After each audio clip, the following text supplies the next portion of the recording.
सुप्रभात बच्चों। आज हम आपको सेकंड पार्ट में समाजशास्त्र के सेकंड पार्ट में ग्रामीण तथा नगरीय समाज में सामाजिक परिवर्तन तथा सामाजिक व्यवस्था नामक चैप्टर को पढ़ाएंगे।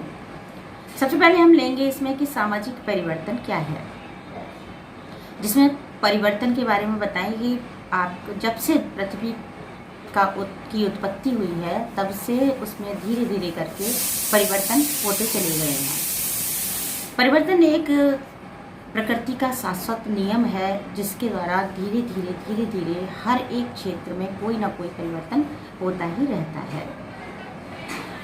सामाजिक परिवर्तन एक ऐसी अवधारणा है जिसका प्रयोग किसी भी परिवर्तन के लिए किया जा सकता है। परिवर्तन जो किसी भी वस्तु या परिस्थिति का मूलाधार संरचना की एक समय अवधि में मतलब उस समय की जो काल है उसमें कोई ना कोई बदलाव निश्चित रूप से आता जाता है। इस प्रकार से अगर देखा जाए तो परिवर्तन का एक शब्द है उद्विकास। जब मनुष्य का विकास कैसे हुआ, कैसे इतना समाज बना और इतने परिवर्तन होते गए, तो उसमें सबसे पहले जब पृथ्वी की संरचना हुई, वनस्पति उत्पत्ति हुई, जीव जंतु की उत्पत्ति हुई और मानव की उत्पत्ति ही बताई गई है। जैसे कि मछली के द्वारा जल में जो प्राणी था, जैसे अमीबा जिसकी हड्डी नहीं थी, धीरे धीरे करके जलचर फिर उभयचर बने। तो धीरे धीरे करके मानव सबसे पहले बंदर और ये चिंपांजी जो आप लोगों ने देखे होंगे वो आदि मानव, और आदि मानव से धीरे धीरे करके आज हम जिस स्थिति में बैठे हुए हैं ऐसी मानव की संरचना हुई। ये परिवर्तन का जो सिद्धांत है उसको उद्विकास शब्द जो दिया था वो चार्ल्स डार्विन ने दिया था।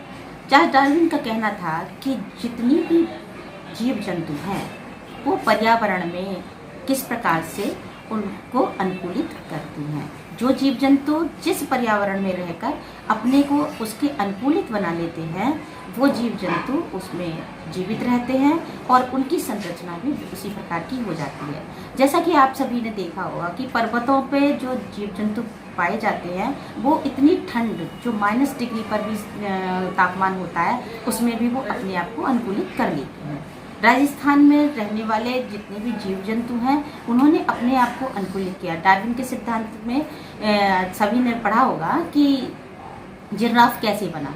जिराफ धीरे धीरे करके उसने ऊंची ऊंची टहनी पर जो पत्तियां लगी हुई थी उसको खाने की चेष्टा की और उस चेष्टा के कारण ही उसकी गर्दन जो थी वो इतनी लंबी हो गई। अर्थात अपने आप को उसने अपने आप को ढाला, जिस प्रकार से वो वैसा ही उसका परिवर्तन हो गया। इसी प्रकार से डार्विन के सिद्धांत के पश्चात समाज तो बहुत पुराने समय से ही है, लेकिन समाजशास्त्र का विकास 17वीं शताब्दी में हुआ। ये एक विषय के रूप में आया जो आप सभी लोग पढ़ रहे हैं। तो इसमें धीरे धीरे परिवर्तन जो होते गए वो तो परिवर्तन होते गए, लेकिन कुछ क्रांतिकारी परिवर्तन भी हुए। वो क्रांतिकारी परिवर्तन कौन से हुए? समाज के अंदर क्रांतिकारी परिवर्तन जैसे फ्रांसीसी क्रांति या औद्योगिक क्रांति या श्वेत क्रांति, ये एक क्रांतियां जो हुई उन्होंने समाज को एक बदलाव दे दिया। जिस प्रकार से अभी हम देख रहे हैं कोविड-19 में ये क्या कोरोना का जो महामारी है इसमें भी बहुत सारे चेंजेस आ रहे हैं, बहुत सारे परिवर्तन आ रहे हैं। हमारे समाज में एक नई दिशा लेगा और एक अलग ही प्रकार का ढंग हमारा बनता जा रहा है। जैसे मास्क का लगा लेना, एक दूसरे से केवल दूर से ही बात करना, ऐसी कुछ चीज़ें हैं जो हमारी हैबिट्स ही नहीं बनेंगी बल्कि हमारे कल्चर, हमारी संस्कृति को भी उसी प्रकार से ढाल देंगी। तो ऐसे परिवर्तन जो कुछ आमूलचूल परिवर्तन होते हैं और कुछ अन्य परिवर्तन ऐसे होते हैं जो धीरे धीरे एक दिशा में बढ़ते जाते हैं। अब इसकी व्याख्या और परिभाषाएं आगे दी जाएगी। प्रमुख विद्वानों ने इसे निम्न प्रकार से परिभाषित किया है। डेविस ने कहा है कि सामाजिक परिवर्तन में केवल वे ही परिवर्तन समझे जाते हैं जो सामाजिक संगठन अर्थात समाज के ढांचे और कार्यों में घटित होती हैं। इसी प्रकार से डॉक्टर जॉनसन के अनुसार सामाजिक परिवर्तन से तात्पर्य सामाजिक संरचना में परिवर्तन से है। ये इन्होंने अपनी अपनी परिभाषाएं दी और अन्य परिभाषाएं भी इसमें जो दी हुई हैं वो आप सभी याद करेंगे। फिशर ने भी दिया है कि संक्षिप्त है, पहले की अवस्था या रहन सहन के ढंग में विभिन्नता को ही परिवर्तन कहते हैं। अब आप सभी को सामाजिक परिवर्तन के बारे में अच्छे से समझ में आया होगा। अब हम आपको बताएंगे कि सामाजिक परिवर्तन की प्रमुख विशेषताएं क्या होती हैं। सबसे पहली विशेषता है कि सामाजिक परिवर्तन के अंतर्गत भविष्यवाणी का अभाव होता है, क्योंकि सामाजिक परिवर्तन जब होता है तो इसमें ये कह पाना कठिन होता है कि किस समय पर कौन सा परिवर्तन अधिक या कम होगा, क्योंकि सामाजिक परिवर्तन घटनाओं पर आधारित होता है।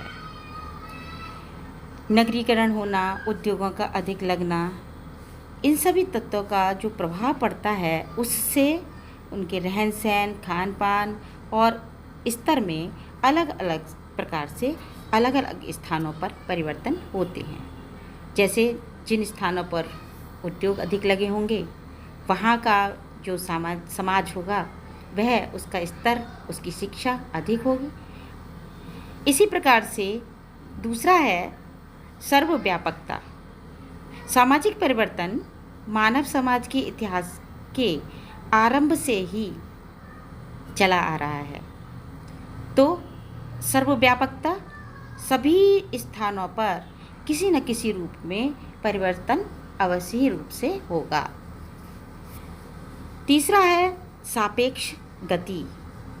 सामाजिक परिवर्तन की गति समाज में होने वाले परिवर्तन के दूसरे समाज में होने वाले के परिवर्तन की तुलना करके ही निश्चित कर सकते हैं कि उसके वहाँ पर कैसा परिवर्तन हो रहा है और किस चीज़ में अधिक परिवर्तन हो रहा है और किस चीज़ में शिथिलता है, और इसी प्रकार से दूसरे स्थान पर उसका परिवर्तन किस प्रकार से हो रहा है ये इसमें ज्ञात होता है।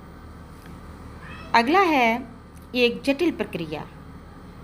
ये एक बहुत जटिल प्रक्रिया है, क्योंकि समाज में विभिन्न प्रघटनाएं होती हैं और उनमें कौन सी घटना के द्वारा किन किन तत्वों पर, किन किन स्रोतों पर उसका प्रभाव पड़ा और उससे उसमें एक परिवर्तन आया, ये पता करना, ये देखना बहुत ही ज़्यादा कठिन होता है।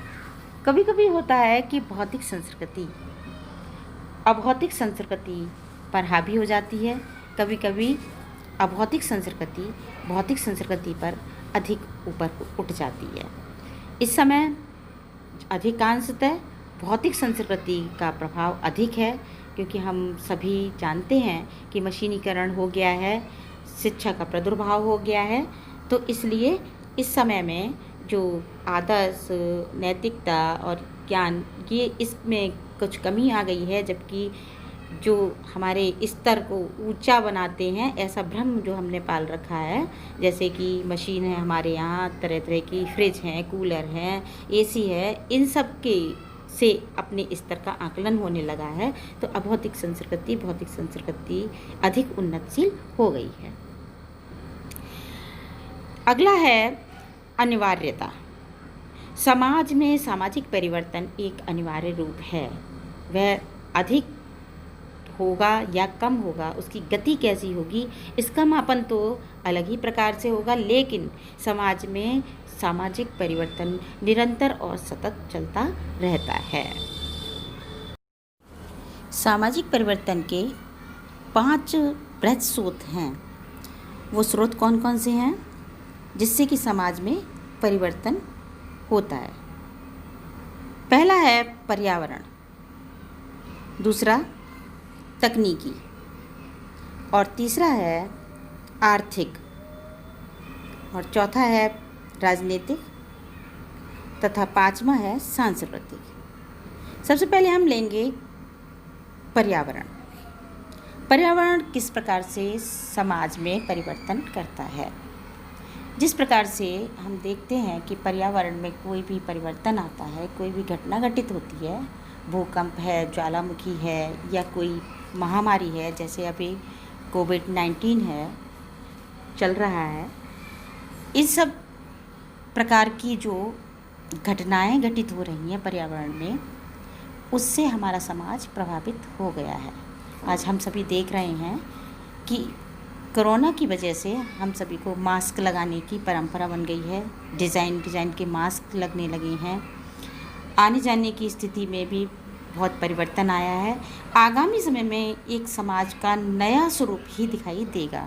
इसी प्रकार से कहीं पर सुनामी जब आई थी 2004 में, तो वहाँ के समाज का भी जो परिवर्तन था वो वहाँ पर हो गया।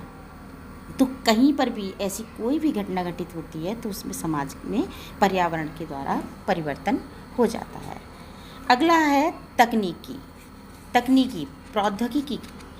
अगर जितने अधिक ज़्यादा हमारे यहाँ उद्योग स्थापित होंगे, कहीं पर भी किसी भी समाज में उद्योग स्थापित होंगे, तो वहाँ के समाज में एक बहुत बड़ा परिवर्तन आ जाएगा। वहाँ के रहन सहन, वहाँ के लोगों का शिक्षा का स्तर, वहाँ पर वर्क अधिक, जैसे हमारा देश कृषि प्रधान है, लेकिन अगर उद्योग जहाँ पर अधिक लगे होंगे तो लोग मिलों में काम करने के लिए वहाँ पर पलायन कर जाएंगे। जैसे अभी आपने देखा था कि मज़दूर इधर से उधर हुए थे, आए थे, महाराष्ट्र से आ रहे हैं, वहाँ से आ रहे हैं। तो क्यों आए थे? क्योंकि उद्योगों में वो संलग्न थे, वहाँ पर उद्योगों में वो कार्य कर रहे थे। तो ऐसे में एक समाज में परिवर्तन बन जाता है। अगला है अर्थव्यवस्था, आर्थिक परिवर्तन। जब उद्योगों की अधिक स्थापना हो जाएगी, कृषि में भी आमूलचूल परिवर्तन होंगे, मशीनीकरण हो जाएगा, तो उत्पादन क्षमता बढ़ जाएगी। और उत्पादन क्षमता बढ़ जाने से बहुत अधिक मात्रा में क्या होगा कि आर्थिक दशा उन्नतशील होगी, अधिक बढ़ेगी।